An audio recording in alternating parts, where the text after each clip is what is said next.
কে দেখাতে পারবে?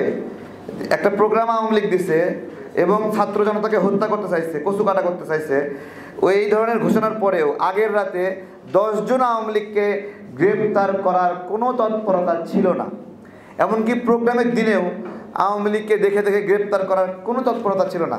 যে 30 জনকে গ্রেপ্তার করা হয়েছে এগুলোকে আমরাই ধরছি, আমরা ধরে ধরে পুলিশকে দিছি। শেখ হাসিনা এবং আমাদের মধ্যে পার্থক্য কি? এই জায়গায় যদি শেখ হাসিনা হতো আমাদেরকে পিটায় মেরে ফেলতো, যেভাবে লগি বইটা দিয়ে মেরে ফেলেছে। আর আমাদের পার্থক্য বা জাতীয়তাবাদী দল বা অন্যান্য রাজনৈতিক দল যারা আমরা আটক করলাম ওই দিন আওয়ামী লীগকে, একজনকেও পিটাইয়ে হত্যা করা হয় না, একজনকেও না, একজনকেও বলতে পারবে না। এই গণ অভ্যুত্থানে কারা কারা ছাত্র জনতার বিরুদ্ধে লাঠি নিল, চা পাতি নিল, তাদেরও কিন্তু কোনো তালিকা হয় নাই। হ্যাঁ, এই তালিকা না হওয়ার সুবিধা কি? এই তালিকা না হওয়ার সুবিধা হলো, এই তালিকা না হওয়াতে আমি দেখেছি আমার শ্বশুরবাড়ির সামনে ওইখানে খুলনা আওয়ামী লীগের একটা অফিস, সেই অফিসের সামনে রামদা চা পাতি নিয়ে আওয়ামী লীগের লোকেরা বসেছিল ছাত্র জনতারকে ঠেকানোর জন্য। যেই শেখ হাসিনা পালাইছে ওই লোকেরাই দেখি ওখান থেকে আবার মিছিল শুরু করছে, পালাইছে রে পালাইছে, হাসিনা পালাইছে। তো এই যে সঙ্গে সঙ্গে দল বদল করা, এই মানুষগুলো কিন্তু খুব ভয়ঙ্কর। এগুলো এখন আমাদের মধ্যে ঢুকছে, আমাদের দলে ঢুকছে, বিভিন্ন জামাতে ঢুকছে, বিএনপিতে ঢুকছে, গণ অধিকার পরিষদে ঢুকছে, বিভিন্ন জায়গায় ঢুকছে। এবং এরা ঢুকলে ক্ষতি কি? এরা ওই চাপাতি মানে ধারী সন্ত্রাসী যারা আগে জয় বাংলা স্লোগান দিয়েছে। তো প্রত্যেকটা পাড়ায় মহল্লায় একটা তালিকা করা দরকার, যেই তালিকার মাধ্যমে আপনার একটা অন্তত নির্ণয় করা যাবে যে এই লোকগুলোকে কোনো দলে কেউ জায়গা দিতে পারবে না।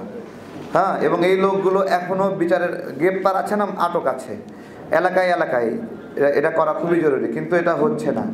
পাশাপাশি এই সরকারের কাছে আমাদের অনেকগুলো বিষয়ে আবেদন ছিল, আর্জি ছিল, সেগুলোর মধ্যে মামলাগুলোর নিষ্পত্তি করা।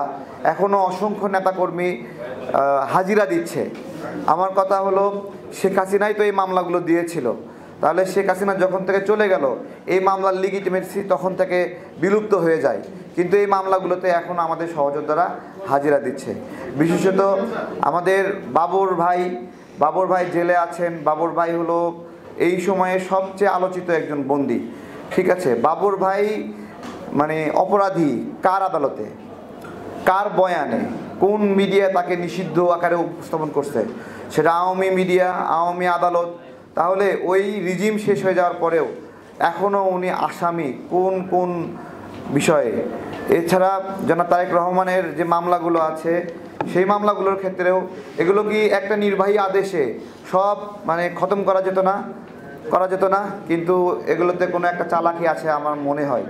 এই চালাকিগুলো থেকে বের হয়ে এসে সত্যিকারের ফ্যাসিবাদের পরে সত্যিকারের যে বাংলাদেশ, সেই বাংলাদেশের প্রধান শর্ত হলো যারা জুলুমের শিকার তাদেরকে জুলুম থেকে মুক্তি দেওয়া, এবং যারা জুলুম করেছে তাদেরকে আইনের আওতায় নিয়ে আসা, তাদের একটা পরিচয় তুলে ধরা।